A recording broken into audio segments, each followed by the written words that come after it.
everybody? Thank you for tuning in to My Nerd View. Today we are going to be giving a toy review, and it's going to be of this little figure right here, the SHF Figuarts Super Mario. I'm sorry that I have the Iron Man helmet here and the beer at the same time. I did a beer review, and we're going to continue drinking the same beer that I had reviewed, and we're going to talk about this figure here. So we're going to go ahead and talk about the articulation of the figure, where it came from, and everything, and what such that. So let's go ahead and get into it.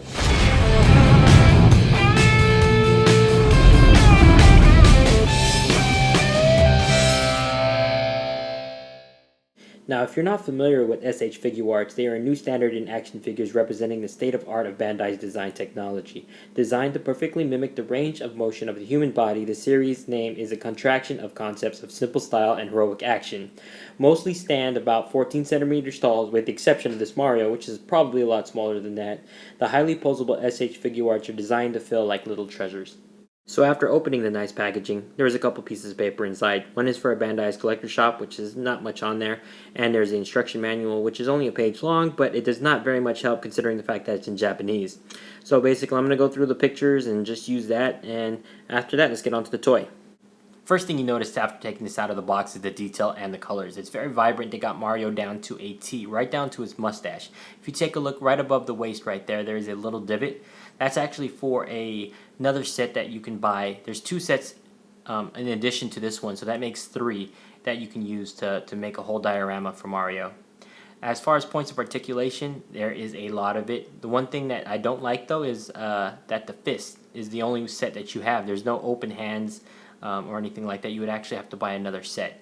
If you take a look here, the rotation is really well. One bad part though is that if you go ahead and just move the head just a little bit, it pops right off. So he doesn't actually have much rotation for his neck.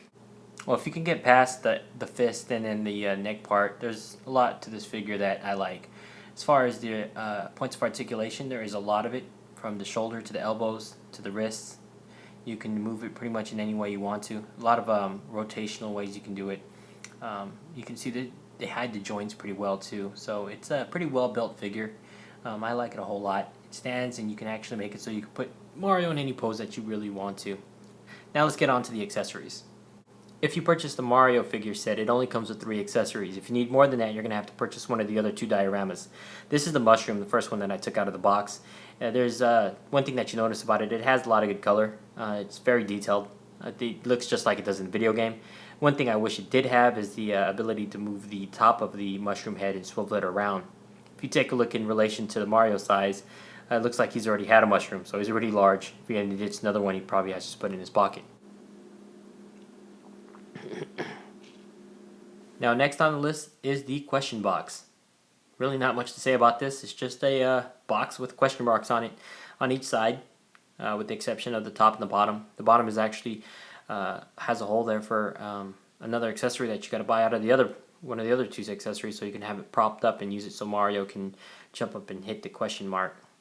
This is a piece of plastic that came with it. You're supposed to put it on the top, or you can put it on the bottom, but it actually holds up the coin. So I saw that through the Japanese instruction booklet.